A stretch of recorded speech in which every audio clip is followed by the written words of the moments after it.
여러분 안녕하십니까? 뉴스라이브 문을 엽니다. 태풍 하이선은 당초 예상 경로보다 동쪽으로 틀어졌긴 하지만 오늘 하루 종일 전국은 태풍 영향권에 접어듭니다. 서울을 비롯한 수도권은 직접적인 영향권은 아니겠지만 각별한 주의가 필요합니다. 오늘 뉴스라이브에서 태풍의 현재 상황과 전망을 자세히 살펴보겠습니다. 9월 7일 뉴스라이브 지금부터 시작합니다. 오늘의 헤드라인입니다.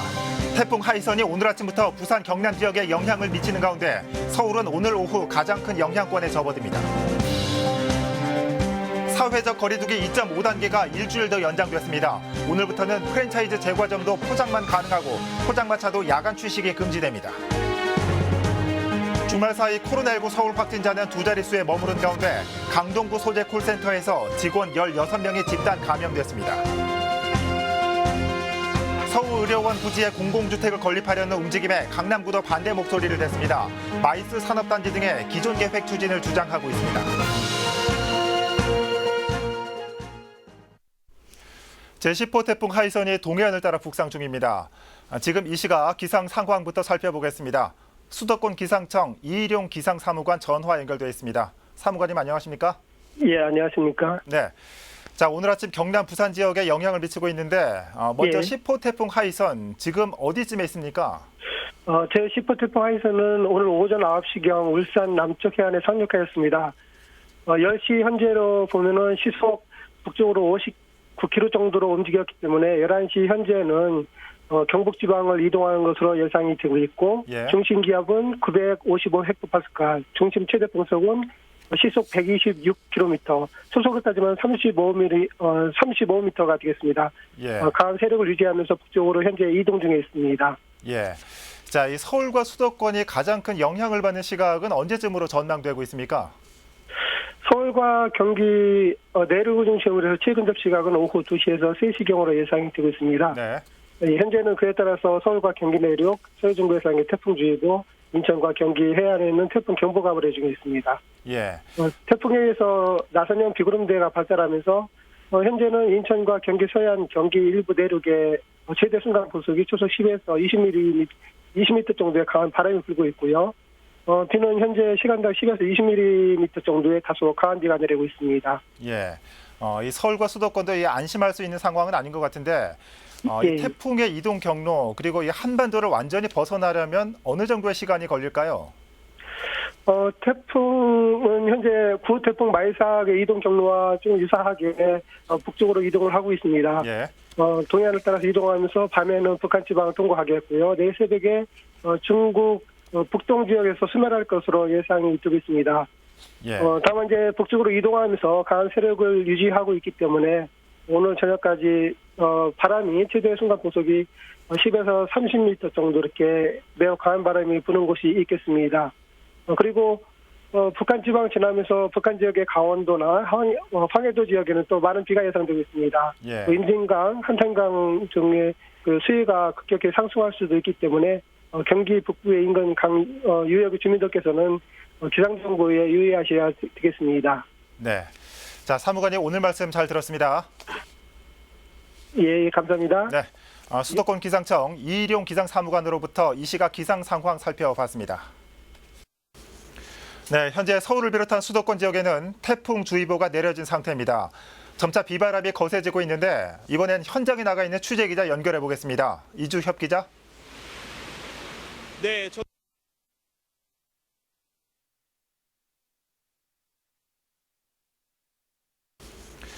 현재 서울을 비롯한 수도권 지역에는 태풍주의보가 내려진 상태입니다. 점차 비바람이 거세지고 있는데 이번엔 현장에 나가 있는 취재기자 연결해 보겠습니다. 이주협 기자. 저는 지금 강서 한강공원에 나와 있습니다. 점차 빗줄기가 거세지고 있는데 현재 상황은 어떻습니까? 시간이 갈수록 점점 태풍의 위력이 몸소 느껴지고 있습니다. 태풍은 현재 동해안을 따라 북상하면서 점차 수도권 지역에도 영향력이 강해지고 있는데요. 2시간 전보다 빗줄기도 강해지고 때때로 제가 몸을 가누기 힘들 정도의 불규칙적이면서 강한 바람이 불고 있습니다. 현재 동해안을 따라 경상도와 강원도 대부분의 지역엔 태풍 경보가 내려진 상태입니다. 또 서울을 비롯한 수도권 지역에는 오전 8시를 기점으로 태풍주의보가 발효 중입니다. 이번 태풍은 지난 9호 태풍 마이삭과 비슷하거나 강하다는 분석이 있습니다. 많은 비와 강한 바람을 동반하고 있기 때문에 각별한 주의가 필요한데요. 수시로 기상 정보를 확인하시면서 안전에 유의하시기 바랍니다. 네, 지금 화면으로 봐도 이 거센 바람이 느껴지고 있는데 지금 열흘 사이에 세 번째 태풍입니다. 왜 이렇게 자주 발생하는 겁니까? 네, 말씀하신 것처럼 지난달 27일과 지난 3일 각각 제8호와 9호 태풍이 한반도를 강타했는데요. 이번 10호 태풍 하이선과 함께 열흘 새 3개째 이어지고 있습니다. 네. 지난해에도 태풍 3개가 연달아 한반도에 영향을 미친 적이 있었습니다. 하지만 올해보단 태풍의 강도가 낮아 피해가 크진 않았는데요. 반면 올해 3개 태풍은 모두 강도가 매우 강인 수준인데다 한반도를 거쳐 북상하는 태풍이라 더욱 피해가 크게 나고 있는 상황입니다. 우리 기상청에 따르면 기후변화로 높은 온도의 해수면이 넓게 형성돼 있는 상황입니다. 여기에 7월 동안 북태평양 고기압이 평년보다 넓게 확장돼 태풍이 발생하지 않으면서 에너지가 축적돼 있었는데 8월 이후로 북태평양 고기압이 물러나면서 자주 또 강하게 태풍이 발생하고 있는 겁니다. 네. 또 이전의 태풍은 편서풍의 영향으로 일본 쪽으로 꺾이면서 북상하는 사례가 많았는데 올해는 북태평양 고기압이 일본 동쪽에 자리 잡고 있으면서 한반도를 따라 북상하는 태풍이 많아졌다고 설명했습니다. 역대급 긴 장마에 이어 역대급 강도의 태풍 3개가 잇따르고 있는 상황입니다. 피해가 누적된 상태이기 때문에 예상보다 덜한 상황에도 피해가 발생할 수 있으니 이 점 유념하시고 안전에 유의하시기 바랍니다. 네. 지금까지 강서 한강공원에서 전해드렸습니다. 네, 이주엽 기자 잘 들었습니다. 하이선 현재 상황은 어떤지 한강에 나가 있는 취재 기자 연결해 봤습니다.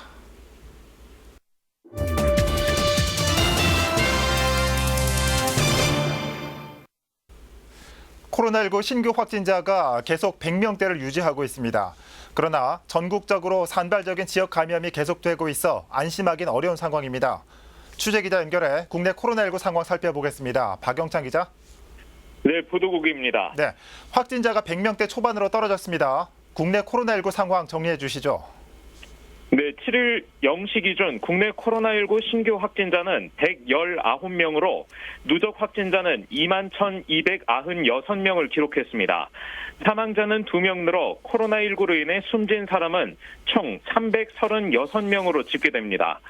급격하게 늘던 신규 확진 사례가 이달 초를 기점으로 100명대를 유지하면서 감염 확산세가 조금은 누그러졌다는 평가입니다.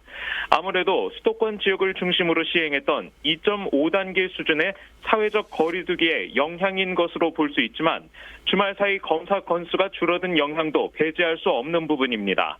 이번에 집계된 신규 확진 사례를 살펴보면 서울에서 48명, 경기도에서 31명, 인천에서 1명이 발생한 것으로 나타났는데 전체의 80%에 육박한다는 점에서 서울과 경기 등 수도권 지역의 감염 확산세는 여전한 것으로 분석됩니다.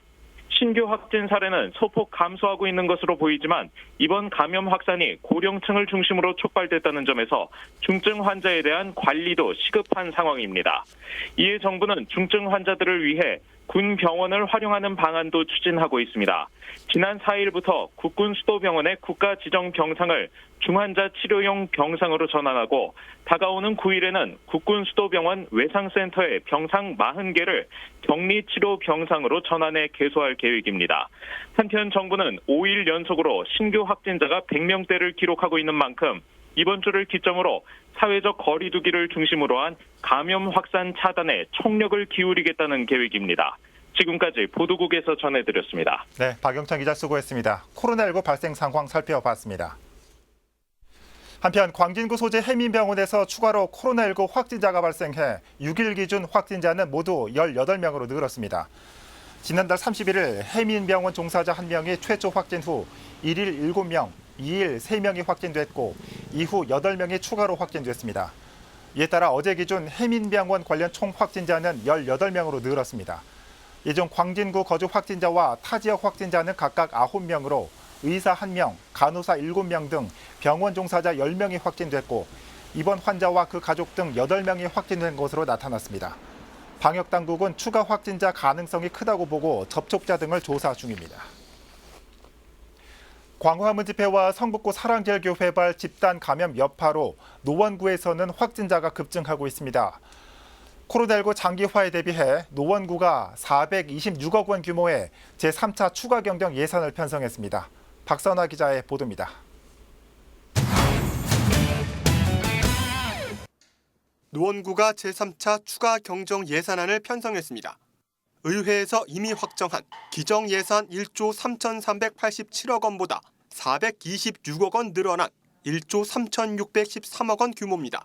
노원구는 광화문 집회와 성북구 사랑제일교회의 발 집단 감염 사태가 지역 사회를 강타하고 있다며 코로나19 사태 이후 가장 큰 위기에 직면했다고 설명했습니다. 근본 제3회 추가 경정 예산안의 편성 방향은 코로나19 장기화 및 포스트 코로나 시대에 능동적으로 대응하기 위한 사업과 53만 노원 구민의 행복 실현을 위해 꼭 추진해야 할 현안 사업 위주로 추경 예산을 편성하였습니다. 세출 주요 항목을 보면 코로나19 장기화로 일자리를 잃은 주민을 위해 일자리 박람회와 희망 일자리 사업으로 9억 8천만 원을 편성했습니다. 포스트 코로나 시대를 대비해 생활근린공원을 재정비하고 불암산 힐링타운을 조성하는 데 64억 9천만 원을 투입합니다. 장마와 태풍으로 취약해진 도로와 하수 시설물을 보수 정비하는 데 31억 7천만 원을 편성했습니다. 이번 추가 경정 예산안 재원은 지난해 230억 원과 서울시 조정교부금 결산차에 102억 9천만 원, 그리고 국시비 보조금 추가 내시에 93억 3천만 원을 통해서 마련하였습니다. 노원구 의회 예결위는 집행부가 제출한 제3차 추경 예산안을 심의한 결과 감액 9건, 증액 3건 등을 조정해 원안 가결했습니다. 기금 운용 계획 변경안에 대한 심사 결과를 보고드리겠습니다. 본위원회에서는 상임위원회 예비 심사 결과를 토대로 예결특위위원님들의 심도 있는 심사를 한 결과 원안 가결되었습니다. 한편 노원구는 최근 지역 현안으로 떠오른 태릉골프장 개발과 관련해 교통 인프라 구축을 위한 명목으로 추경 예산을 편성할 예정입니다. 딜라이브 서울 경기 케이블 TV 박선아입니다. 코로나19 상황이 장기화하면서 전통 상권의 유통 환경도 변화를 맞고 있습니다. 친철을 걷고 있는 의류 패션 중심지 동대문에도 새로운 활로 개척을 위해 온라인 판매 도입이 추진되고 있습니다. 중구가 비대면 판매 지원에 본격적으로 나섰습니다. 지혁배 기자입니다. 가을에 입을 만한 옷을 추천하고 디자인과 특징을 꼼꼼하게 설명합니다. 실제 매장에서 판매되는 상품으로 인터넷 오픈마켓을 통해 소개하는 겁니다. 시청자들은 방송을 보면서 저렴한 금액으로 실제 구매까지 할 수 있습니다.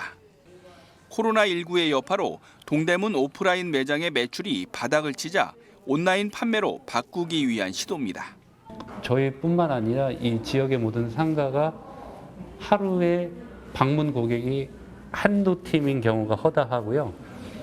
심지어 매출이 없으신 분들도 지금 이런 기회가 주어져서 참여하려고 합니다. 코로나19가 장기화됨에 따라 중구에 있는 전통시장 2만여 개 상가의 4분의 1이 비어있는 것으로 예측되고 있습니다. 동대문 의류 패션 상권 역시 직격탄을 맞고 있는 상황. 중구는 외국인 바이어들의 방문이 줄어들고 온라인 판매가 급격히 증가하는 추세에 발맞춰 DDP에 있는 바이어 라운지를 활용해 비대면 판매를 지원하기로 했습니다. 우선 온라인 판매를 위한 희망 상인들을 모집하고 포털 사이트에 오픈 마켓을 운영합니다. 동대문뿐만 아니라 중구에서 매장을 운영하는 상인들은 모두 참여할 수 있습니다. 바이어 라운지 역시 오후 9시까지 운영하면서 각종 지원 사업 안내는 물론 고객 미팅 장소와 스튜디오, 쇼룸 이용을 돕습니다. 온라인 쪽의 매출은 그나마 어느 정도 이루어지고 있기 때문에 우리 전통시장이라든지 동대문 의류 상가들도 온라인 쪽으로 진출할 수 있는 마중물 역할로서 저희는 비대면 사업을 지원하게 되었습니다. 코로나19 속 새로운 활로 개척을 위한 중구청의 비대면 판매 지원. 이달 말부터는 상인들이 직접 영상을 제작하고 판매할 수 있는 역량을 키워주기 위한 교육과 라이브 커머스 홍보를 지원할 계획입니다. 딜라이브 서울 경기 케이블 TV 지혁배입니다.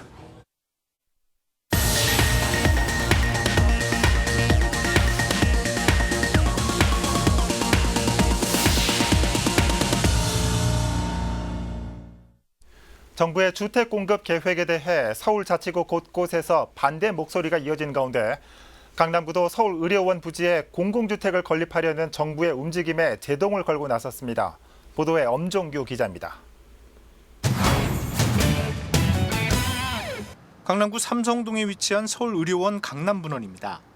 정부는 지난달 4일 부동산 대책의 일환으로 매각이 추진 중인 이곳에 공공주택 3,000호를 공급하겠다는 계획을 내놨습니다. 계획 발표로부터 한 달, 강남구가 이러한 정부의 계획에 반대 입장을 공식화했습니다. 이곳에 공공주택이 들어서면 기존에 계획했던 지역의 경쟁력 확보를 위한 사업이 영향을 받을 수밖에 없다는 것. 정순균 구청장은 해당 부지가 국제교류복합지구 지구 단위 계획에 포함돼 있었던 만큼 지역의 미래를 위해 마이스 산업 경쟁력 확보와 일자리 창출을 담은 원안대로 개발돼야 한다고 밝혔습니다. 지역 정치권도 반대 목소리를 높였습니다. 재개발, 재건축, 그다음에 가족주택 정비 사업, 그다음에 각종 지금 그 도시의 그 변화로 인해서 지역 지구들 전혀 못 짓게 된 지역 이런 것들이 지금 산재돼 있는데 그런 것들은 전부 규제로 묶어버리고 집값 올라간다고 이런 아주 미래 부지 우리 후배들이 우리 후손들이 먹고 살아야 이런 꿈나무들이 살아야 이 미래 마이스 부지라든지 국제 부지에다가 집을 짓고 DMC도 마찬가지죠. 이거는 진짜 잘못된 정책 아닙니까? 강남구는 계획 철회 요구하는 별도로 주택 공급 확보 방안 마련을 위한 TF팀 구성을 국토부와 서울시에 제안했습니다. 이를 통해 유휴부지 개발 방식이 아닌 기존 재개발과 재건축 사업 활성화 등의 대안을 제시하겠다는 건데 이를 가지고 정부를 설득할 수 있을지에 관심이 모아집니다. 딜라이브 서울 경기 케이블 TV 엄종규입니다. 서울 디지털 산업단지 이른바 쥐밸리의 대표 축제죠. 쥐밸리 위크가 오는 9일부터 3일간 열립니다. 다만 올해는 온라인 방식으로만 진행됩니다. 보도에 이재용 기자입니다. 쥐밸리 위크가 올해는 온라인 방식으로 열립니다. 쥐밸리 위크는 옛 구로공단의 이미지를 첨단 IT밸리로 바꾸기 위해 서울시가 그동안 각 기관에서 열었던 행사를 통합한 축제입니다. 축제 기간은 오는 9일부터 3일간입니다. 일단 중소벤처기업을 대상으로 해외 시장의 개척 기회를 제공하는 수출 상담회가 축제 기간 내내 열립니다. 수출 상담회엔 인도를 비롯한 신남방 국가 해외 바이어 40개사와 쥐밸리 입주기업 또는 서울 소재기업 78개사가 참여합니다. 10일엔 창업 경진대회 결선이 열립니다. 결선에 오른 13개 팀이 무관중 PT를 진행하고 현장에선 바로 최종 순위가 결정됩니다. 입상한 팀엔 상장과 총 3,400만 원의 상금이 수여됩니다. 11일엔 벤처캐피털과 엔젤 투자자 80개사가 참여하는 투자 유치 설명회와 스타트업 데모데이가 진행됩니다. 온라인 문화 행사도 예정돼 있습니다. 9일엔 쥐밸리 기업 근로자와 지역 주민들이 참여하는 게임 대회가 막을 올리고 쥐밸리 디지털 콘텐츠 우수 기업의 게임과 애니메이션을 소개하는 영상 문화지가 유튜브에 공개됩니다. 한편 지난 1960년에서 70년대 우리나라 수출 산업을 이끈 구로공단 노동자 생활체험관 특별전과 IT와 의료 등 48개 기업이 참여하는 채용 박람회는 7일부터 각각 11일과 25일까지 진행됩니다. 딜라이브 서울 경기 케이블 TV 이재용입니다. 마포구가 홍대 관광특구 재지정을 추진하고 있습니다. 특구 지정으로 침체된 홍대 인근 상권을 살리겠다는 계획인데요. 일부 시민들과 문화계 단체에서 관광특구 지정에 대한 우려를 표시했습니다. 어떤 이유 때문인지 천서연 기자가 정리합니다. 관광특구 지정에 대해 가장 우려하는 부분은 홍대 일대의 상업화라고 말했습니다. 카지노 허가와 5개 영업 허용, 5개 광고물 설치 등 특구 지정으로 인해 각종 규제가 완화되면 홍대에 남는 건 상업화뿐이라는 것입니다. 지나친 상업화 속에서 결국 홍대가 가진 정체성은 없어질 거라는 게 이들의 주장입니다. 홍대가 지금의 문화를 만들어내기까지 역사나 서사가 있음에도 불구하고 그런 것들은 이제 등한시하거나 간과한다는 거죠. 그래서 지금 당장 필요하다고 생각하고 있는 상권의 활성화, 상업의 활성화 더 집중을 하고 있는 것이 아닌가 생각이 들고 관광 특구 지정을 반대하는 또 다른 이유 중에 하나는 젠트리피케이션입니다. 홍대를 기반으로 활동하고 있는 문화예술인들이 지금도 임대료로 힘들어하는 상황에서 특구 지정은 이를 더욱 악화시킬 거란 설명입니다. 또 이제 홍대 지역의 스튜디오나 작업실, 그러니까 예술 창작할 수 있는 작업실이라던가 이제 공연 기반의 클럽들이 상당히 많았는데 임대료와 집가가 상승하면서 그곳을 유지하기 어려운 사람들이 생겨나는 거죠. 그래서 지금 같은 상황에서는 많이 이제 공실이 발생하는 상황이고 많은 예술가들이 이 지역을 떠나서 또 다른 지역으로 이주하고 있는 현상. 지금의 홍대는 홍대만의 문화가 있었기 때문이라는 점도 주목해야 한다고 말했습니다. 경기 침체와 코로나19 등으로 힘든 시기를 보내고 있지만 홍대를 찾는 내외국인들은 지금도 홍대만의 문화를 즐기기 위해 오고 있다는 것입니다. 결국 홍대 일대를 활성화시키기 위해서는 상권의 규제를 완화하는 특구 지정보다 홍대의 문화적 가치를 지키고 발전시키는 일에 초점이 맞춰져야 한다는 설명입니다. 홍대 고유의 가치를 이제 상권화, 상업화할 수 있다고 봐요. 그러니까 외부에 있는 자원들을 그냥 그대로 이식하거나 투입하는 것이 아니라 홍대가 기존부터 갖고 있었던 문화가 무엇인지를 살펴보고 그것을 이제 상업화하는 방법이나 전략을 사용하는 것이 어떨까라는 생각입니다. 한편 마포구는 관광특구 지정 계획에는 변함이 없다고 밝혔습니다. 다만 타당성 연구 용역은 아직 시작하지 않은 단계로 일각에서 제기되고 있는 여러 가지 문제점들에 대해 고심하고 있는 분위기입니다. 딜라이브 서울 경기 케이블 TV 천선입니다.